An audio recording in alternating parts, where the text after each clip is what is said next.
All right, so as cancel culture seems to be snowballing and metastasizing, we've actually got some amazing voices in Hollywood, which is a little surprising, who are actually calling us to think a little bit deeper about the ramifications, right? This rabid obsession with destroying ideological opponents, with going after people who make mistakes, it has people like actor Bryan Cranston saying things like, quote, "We have less forgiveness in our world today." He also said that our societies have become harder, less understanding, less tolerant, and again, less forgiving. I mean, it's pretty amazing when an actor is out there saying this, right? He said we've got to take a second look at how we handle cancel culture and how we handle forgiveness, and we need to see forgiveness as actually a human strength, which I love that. It's so true.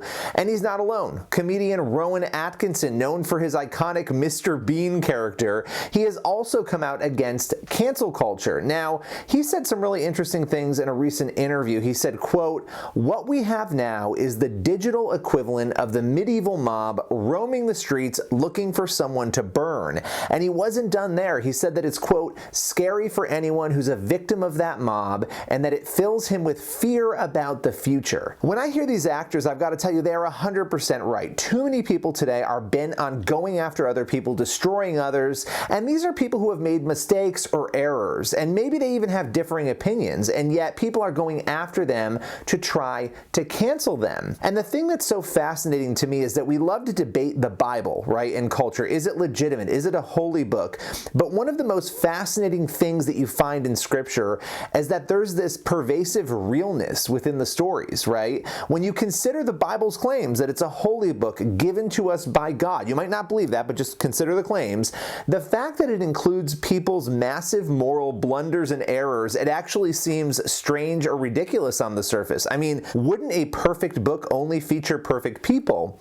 And yet I look at the Bible, and it's all about grace and forgiveness and new beginnings. Many of these people who made mistakes, who faltered throughout Scripture, they found hope in second chances, right? They had the ability to right their wrongs. You've got David and Moses and Abraham and Paul. My goodness, Paul, a man who went from destroying Christians to becoming one of the most transformative Christians in the faith and in history. And we can see that the epitome of the gospel message is the absolute opposite of cancel culture, right? Nobody's perfect. Everyone will make mistakes.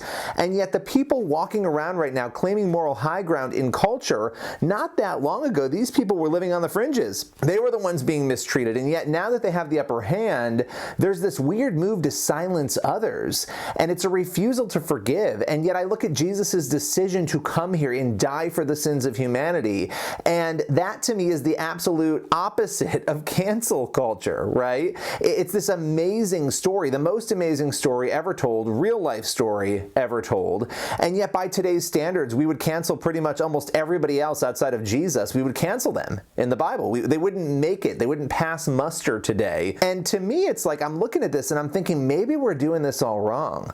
Maybe it's about forgiving and understanding and attempting to bridge divides. I'm not trying to say excuse bad behavior. That's not what I'm saying. But maybe the Bible, the book that has stood the test of time, maybe that's our blueprint for how we move forward. Maybe the anger, the resentment, the cancellation, the furor with which we go after people who disagree with us or who make a mistake, sometimes honest mistakes that they didn't even mean to make.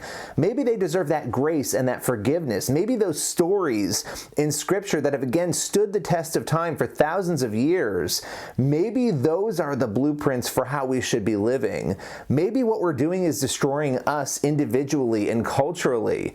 Maybe the Bible, and I'm not going to say just maybe because I believe it, is our path forward. And even if you don't believe that, even if you think all of these things about Scripture and the Bible aren't true, the understanding that people have the right to an opinion and that we will all make mistakes and that you have made mistakes and deserve the ability to be forgiven if you are truly sorry, that is what should win out. And so I hope that is what we will challenge ourselves with in 2021 and moving forward. Look to Scripture for truth, and if you don't want to believe that truth, look within yourself, look at your own past errors, and listen to these actors. I can't believe I'm saying this, but these actors have it right.